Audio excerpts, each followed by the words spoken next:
Hi, Gloria. Okay, you've come to the end of your journey so far, which is really not the end in any way, shape, or form, because you're just at the beginning, which is very exciting. You've done so well.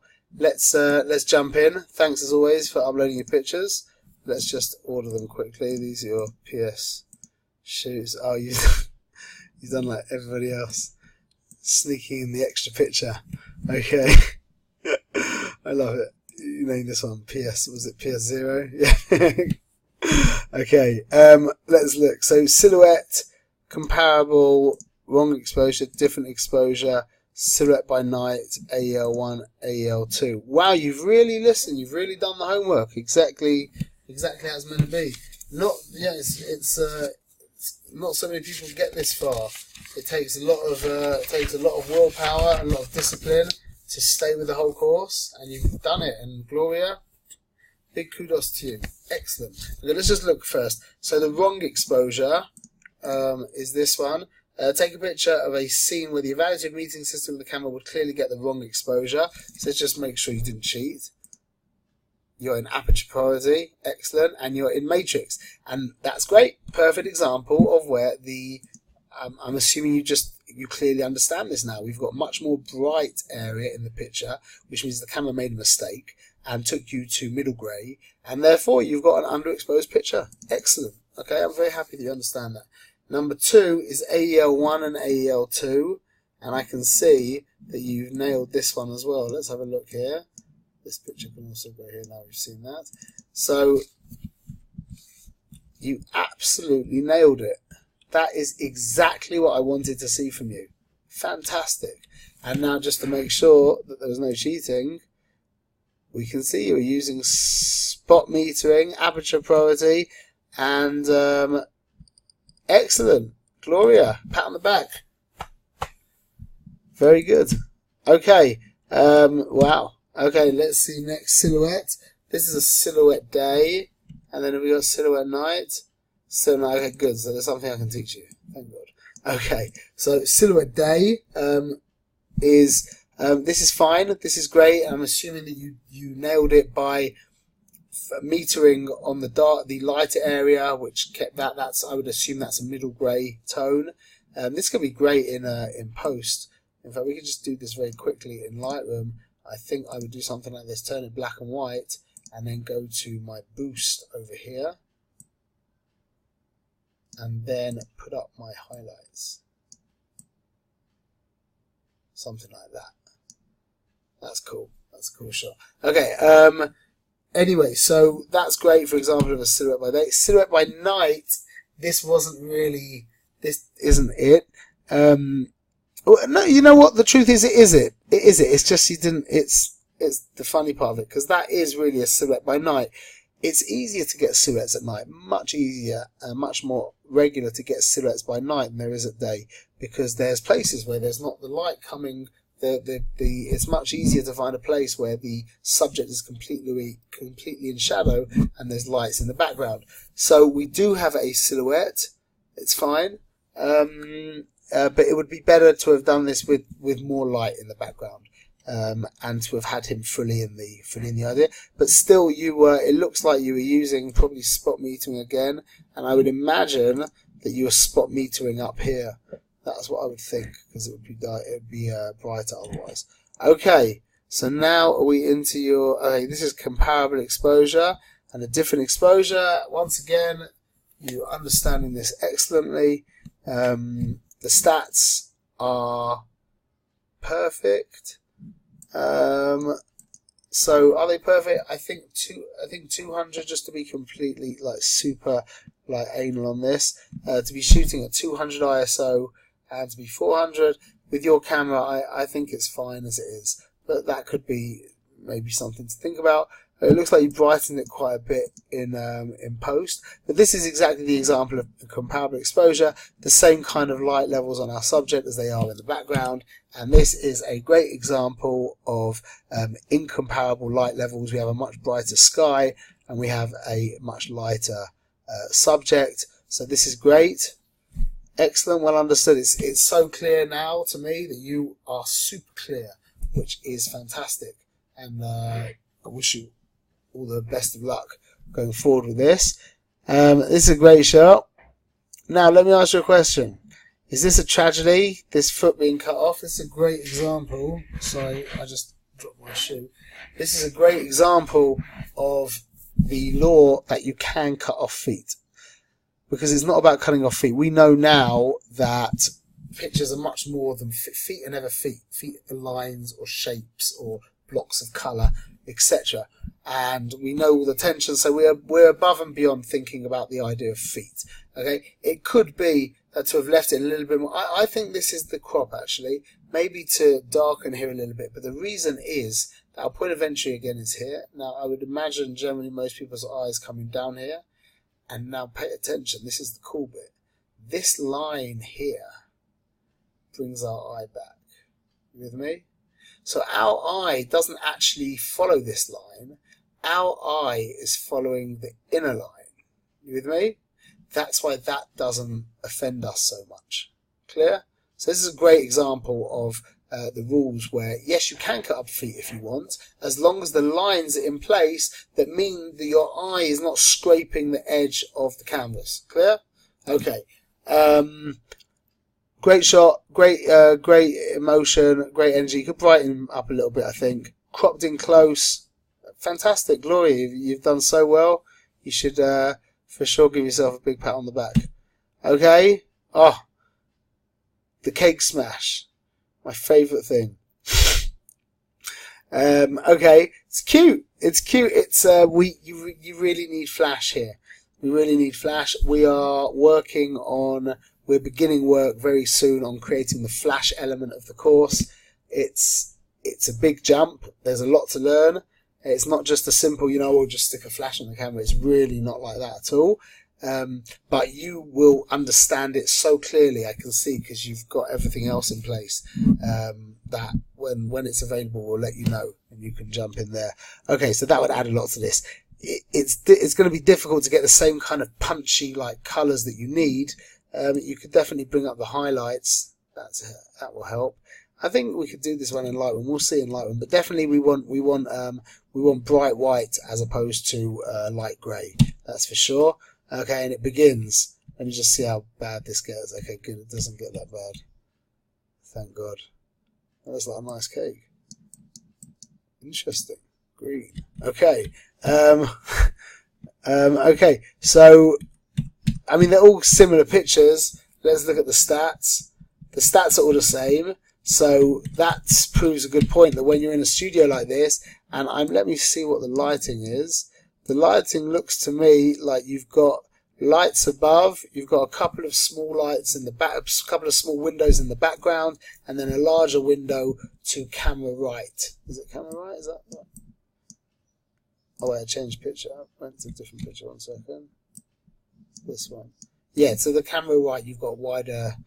On this side, you've got some bigger windows. So look, the light from above, the light here is really, this is the next step, okay? It's a great shot. I like it. It's cute. You can make it nice in post. It's nice, but we need to start thinking about lighting on the face now. You're getting there. You're at that place. Definitely start thinking about lighting on the face. Okay? This, I think, is my favorite out of all of them. Okay, I really appreciate the composition here. You've got a good depth of field, which means we've blurred out this just adds decoration in the back, and it really doesn't distract from having a pin sharp subject and a subject that's popping out from the background. Excellent. Excellent shot. We're going to take this one into Lightroom. Let's keep going. Okay. This isn't, I mean, this is your in closer. Wait, why is the depth of field so different? Let me have a think. 1 second. We're at 1.8 at the same stats. Oh, it seems that there's only one real option, is that the baby went back further, and you also pushed the cake back as well, I think. But for sure the baby is now much closer to the background there, that's for sure. We can see because here we've got a very blurry background, and here we've got a much less blurry background. Okay, and this is a great shot. This also could be taken into Lightroom. Maybe we've got time to mess with both of them. Let's have a look. Okay, let's open this one. Which one was my favourite one? It was this one. Let's open this one in Lightroom.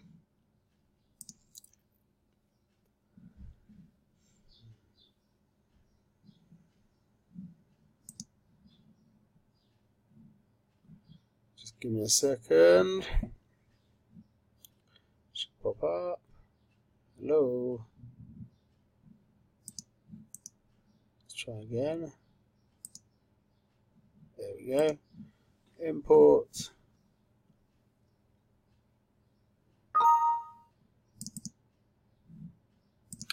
Okay, so first thing we need this white. That's for sure. Now that could be in our highlights, which it was. Excellent. I think also the whites might add a little bit. Excellent. I want to add some vibrance for sure. Get these blues pumping. That's great.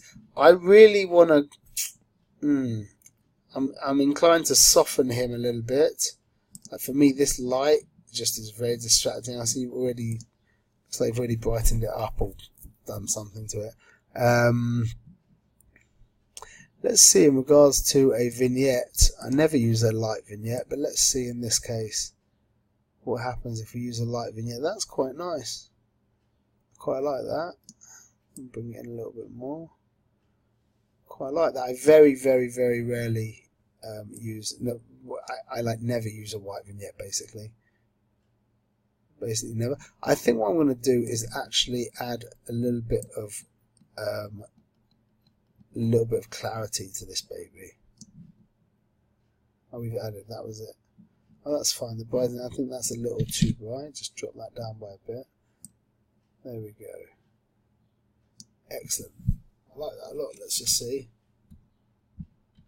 See, it just gave it that extra kind of boom, you know? Like, I always say good photography is it's like rare that grey that leaves the right kind of emotion. Always thinking white and bright, and if that's the direction of the picture.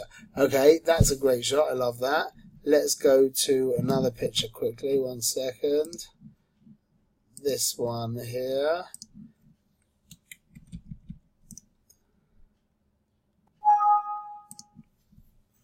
See this picture.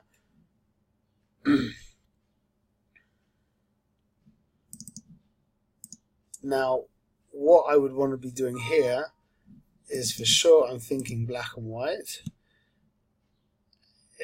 It would be better if we could really make it. I think we can still make it panoramic. Let's try. I think we need to keep this kid's face here, obviously. We want to keep things as tight as possible because it's a very energized picture. So I'm going to do that. I'm now going to go to my power black and white setting. Okay, I want this to be, I don't know if the power black and white was the correct thing, but I think we're going to putchkey with this a little bit. Let's just have a look. I think we're going to put up the clarity a bit more. And I want to really pump up the clarity on the cake. That's really what I'm thinking about over here, because that really is the foundation of the picture. Let's drop everything. Let's just put the clarity all the way up.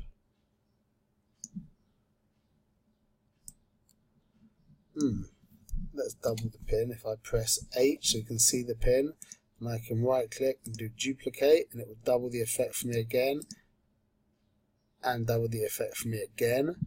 Okay, now what will happen if we... No, that's not good. Let's erase that.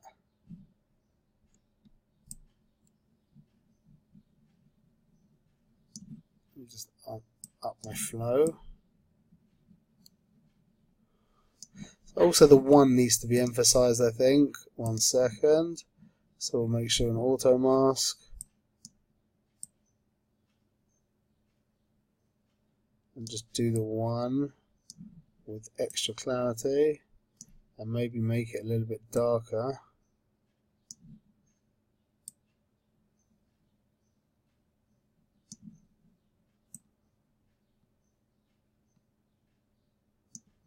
There we go, I think that's helping. Oh, I've gone over here a little bit. And again, 1 second. Let me just go back to erase, auto mask. Now we can just erase it inside. Let's just have a look where we went from to. It could be we could go in that direction. Looking at it now, it's not what I thought it would be. It really isn't. I'll stay with the crop. But maybe we could just add contrast. So not to the brush, but to the whole picture. Maybe we could just add some contrast and a little bit of clarity here. Maybe. Anyway, I think we learned something good there. That I thought that would be very different, and in truth, it came out. It didn't come out how I thought it would come out at all. That does happen. Please know that happens to professional photographers as well. So you end up in that like dead end kind of road where you think, not so sure about that. Anyway, excellent. Really, you've done fantastically. You've gone really from zero to pro. It's you're a testament to our course, and I appreciate the fact that you really exerted yourself. Just to let you know that I'm telling everyone now that basically I've been completely inundated with new students, and it's getting more and more difficult to give these tutorials, these critiques. So things are changing dramatically, and to get the same kind of service that you've gotten for what you paid, people are going to be spending a lot more. So if you have any friends who who are thinking about jumping in, the time is right now, because within a month this what you've received, the education you've received, is going to be costing a lot more money. So okay, thank you again, and also thank you for the testimony that you gave us. I also appreciate that very much, and I wish you the best of luck, and we'll be in touch with new stuff when the flash course is ready that I think you'll really enjoy. We'll send you a link to that, and we'll keep you posted. Okay, all the best.